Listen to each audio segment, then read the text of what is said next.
والسلام والتحية والإكرام على أشرف الأنبياء والمرسلين وخاتم النبيين ورحمة للعالمين جد الحسن والحسين بالقاسم محمد وعلى أهل بيته الطيبين الطاهرين المعصومين المظلومين ولا سيما بقية الله في الأرضين الإمام الثاني عشر المهدي المنتظر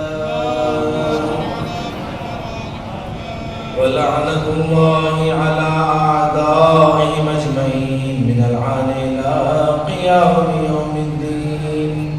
أما بعد فقد قال الله تبارك وتعالى في محكم كتاب المجيد وفرقان الحميد وقوله الحق شهر رمضان الذي أنزل فيه القرآن هدى للناس وبينات من الهدى والفرقان. صلوات. عزیزان گرامی، ہم جب وقت امام کی زیارت پڑھتے ہیں تو زیارت میں فقرہ آتا ہے السلام علیک یا شریک القرآن. شریک قرآن کسے کہتے ہیں؟ یعنی شراکت جو ہوتی ہے وہ کئی قسم کی ہوتی ہے. شراکت کبھی 50% کی شراکت ہوتی ہے، کبھی شراکت جو ہوتی ہے بالکل مساوی ہوتی ہے، یعنی بالمشاع انسان شریک ہے، شراکت رکھتا ہے. جیسے تجارت ہے، کوئی کام ہے، اس میں مثلا 100% دونوں کا برابر کا حصہ ہے. تو ہم جب امام کو یہ لقب دیتے ہیں السلام علیکم یا شریک القرآن، یہ شراکت کتنے درصد کی ہوگی؟ یہ درصد پیغمبر اکرم محمد مصطفیٰ صلی اللہ علیہ وآلہ وسلم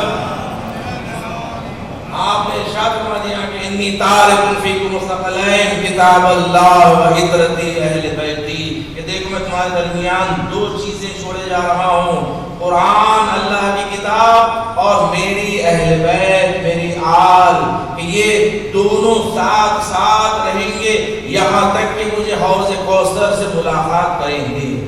یعنی پیغمبر نے بتا دیا کہ یہ ان دونوں کی شراکت کبھی ختم ہونے والی نہیں ہے، یہ دونوں ساتھ ساتھ ہے. جب تک قرآن ہے اہل بیت کا وجود ہے. یہ دلیل ہے کہ رسول اللہ کی حدیث کہ جب تک قرآن ہے اہل بیت کا وجود ہے. اس لیے آج ہم جو عقیدہ رکھتے ہیں کہ ہمارا امام جو پردے غیب میں موجود ہے، آج ہم جو امام غائب پر ایمان رکھتے ہیں اسی دلیل کی بنا پر کہ پیغمبر نے وعدہ کیا کہ میری آل میں سے ایک فرد ہوگا، ایک ہادی ہوگا، جب تک تم ان کا سہارا لوگے قرآن اور اہل بیت میں سے. تو اہل بیت کا سہارا یہ جو آج امام ہے پردے غیب میں، آپ کے وجود کی دلیل یہی شراکت قرآن ہے. شراکت قرآن ہے کہ جو آج ہم امام کو کہتے ہیں شریک القرآن، کہ امام شریک القرآن ہے. اور یہی دلیل ہے کہ امام کا وجود ہونا لازمی ہے، اس لیے کہ جب تک قرآن ہوگی تو امام بھی ہوگا. اس لیے کہ آج قرآن مجید موجود ہے آج ہدایت کے لیے، تو اسی طرح امام کا وجود بھی موجود ہے ہدایت کے لیے. دلیل اور برہان کیا ہے؟ حدیث ثقلین. حدیث ثقلین یہ دلیل ہے کہ جیسے قرآن کا وجود ہوگا اسی طرح امام کا وجود بھی ہوگا. اس لیے ہم عقیدہ رکھتے ہیں. آج جانتے ہو جمعہ جو گزر رہا ہے یہ وقت امام زمانہ عجل اللہ تعالی فرجہ الشریف سے منسوب دن ہے، جمعے کا دن ہے. لیکن جمعے کا دن گزر جائے اور ہم وقت امام کو یاد نہ کریں. ایک عالم دین کہتے ہیں میں نے خواب میں دیکھا کہ وقت کا امام گھوڑے پر تشریف فرما ہے اور آپ کے اطراف کئی لوگ کھڑے ہوئے ہیں. ان میں سے ایک جو آپ کے گھوڑے کے قریب کھڑا ہوا ہے کہ جو شخص نورانی چہرہ ہے.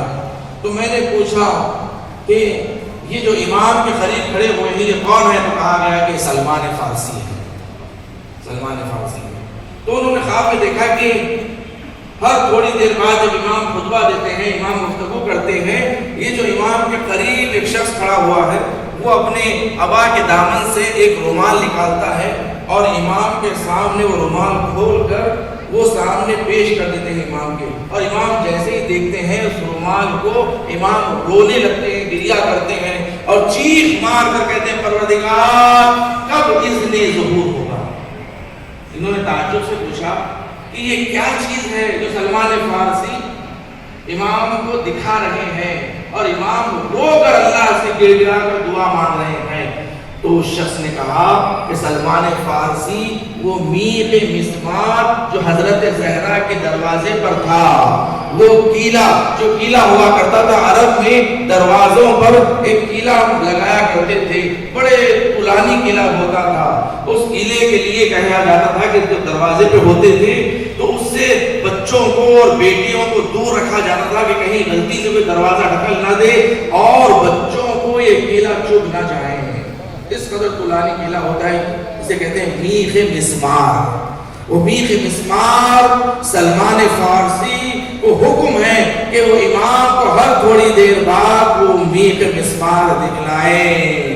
آئے وہ میخ مسمار جب در زہرا پر لگا ہوا تھا اور یہ جلتا ہوا دروازہ زہرا کے پہلو پہ گرایا گیا، آئے میخ مسمار زہرا کے شکم میں پیوست ہوا، آئے محسن کی شہادت ہوئی۔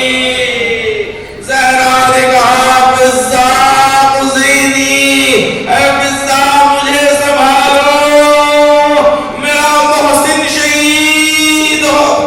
ہاں تھوڑی دیر گزری، ایک مرتبہ شہزادی کو غش آیا، اب جب غش سے بیدار کیا فضا نے دیکھا ظالموں کا ہجوم ہے اور علی کے گلے میں رسند باندھ کر لے جا رہے ہیں۔ اب جو شہزادی نے جو پہلو شکستہ تھا محسن شہید ہو گیا۔ ایک مرتبہ شہزادی کھڑی ہوئی، کہا میں علی کو لے جانے نہیں دوں گی۔ ایک مرتبہ علی کے پٹے پر ہاتھ ڈالا، زہرا نے محکم مضبوطی کے ساتھ علی کی کمر کو تھام لیا، کہا میں لے جانے نہیں دوں گی۔ ایک ظالم نے تازیانہ اٹھایا، اب جو زہرا کے ہاتھ پر تازیانہ پڑا، زہرا چہرے کے بعد زمین پر گر پڑی۔ ہائے کربلا میں جیسے ابا گھوڑے سے زمین پہ آیا، چہرے کے بل ابا۔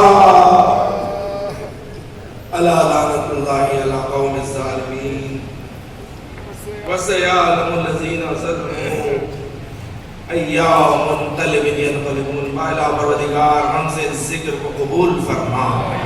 پروردگار جو مومنین بیمار علیل ہے، بالخصوص ہمارے مصلی کے فرزند مہدی علی بیمار ہیں، علیل ہے، اور نسرین ابراہیمی کے لیے بھی دعا التماس دعا کہی گئی ہے۔ پروردگار انہیں شفا کاملہ واجلہ عنایت فرما، ہمارے گناہ صغیرہ کبیرہ کی مغفرت فرما، ہمیں کوئی غم نہ دے سوائے غم حسین کے۔ پروردگار ہمارے خلیل اعمال سے ہمارے وقت کے امام کو راضی فرما۔ پروردگار مقامات مقدسہ کا تحفظ فرما، جنت البقیع کی تعمیر دیکھنا نصیب فرما، مراجع کرام کا سایہ ہمارے سروں پر قائم دائم فرما، دشمنان اہل بیت دشمنان اسلام کو نیست و نابود فرما، امام زمانہ کے ظہور میں تعجیل فرما، ہمیں امام کے ناصروں میں شمار فرما۔